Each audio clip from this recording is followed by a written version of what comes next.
करीब 2-3 दिन पहले अपने पास मुखबिर से सूचना आई थी कि ये जो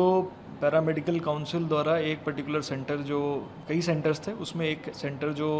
कावरी डुंगरी में प्रभा देवी मेमोरियल कॉलेज है, वहाँ पे कुछ एग्ज़ाम्स कराए जा रहे हैं। और वहाँ पर उस सेंटर के संस्थापक द्वारा और जो कुछ बच्चे जो झुंझुनू के किसी एक पर्टिकुलर कॉलेज से बिलोंग करते हैं,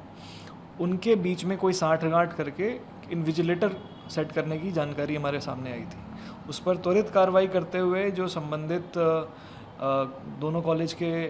व्यक्ति जो इसमें संलिप्त थे, उनकी भूमिका संदिग्ध पाई गई और उनको उसमें पूछताछ करके उनकी गिरफ्तारी कर ली गई थी। गिरफ्तारी हमारे द्वारा परसों ही कर दी गई थी और गिरफ्तारी के बाद कल जब एग्ज़ाम हो रहा था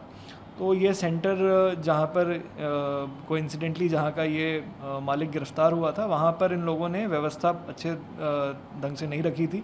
3 बजे जब एग्ज़ाम शुरू होना था, उसके जगह एग्ज़ाम जो है इन लोगों ने 3:40-45 तक पेपर नहीं बांटे थे। और पेपर बांटने में भी इस तरह से कुछ अनियमितता बच्चों के सामने आई थी कि पेपर पहले कहीं पे बंट गए, फिर बाद में नीचे बंट रहे हैं, ऊपर वाले फ्लोर पे पहले बंट गए, ऐसा करके कुछ इनकी अनियमितताएँ सामने आई थी। उन सब चीज़ों को देखते हुए सेंटर काफ़ी दूर था यहाँ से, करीब शहर से 1-1.5 घंटे दूर सेंटर बीच गांव में था, तो साधनों की कमी, सेंटर पे बैठने की व्यवस्था नहीं थी। करीब जब वहाँ पे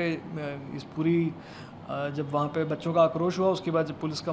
टीम वहाँ पहुँचती है तो पता चला कि यहाँ पर 1500 बच्चों की मैक्सिमम सिटिंग कैपेसिटी थी, परंतु करीब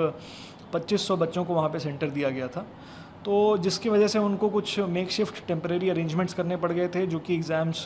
के लेने के अनुकूल नहीं थे। टेंट लगा के बच्चों को धूप में बिठाया गया था और इन सब चीज़ों से जो है बच्चों में एक आक्रोश था। उन लोगों ने वो आक्रोश जाहिर किया और जाहिर करने के दौरान इन लोगों ने जो है पेपर लेट मिलने के कारण और इन सब अन्य कारणों से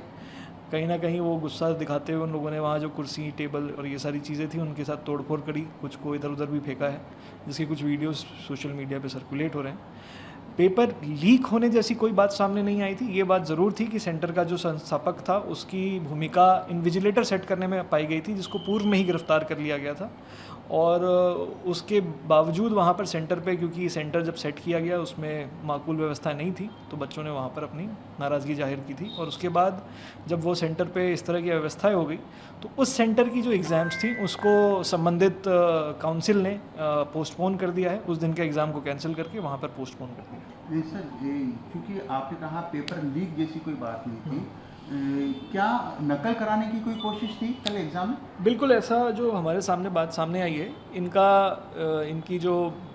प्लानिंग थी कि वो कुछ बच्चे जिनके बार बार बैक लग रहे हैं, और ये जो एग्ज़ाम था वो पर्टिकुलर कोर्स का एग्ज़ाम था, उसमें कई सारे बच्चे ऐसे थे जिनका मतलब पूर्व में बैक लग चुकी है।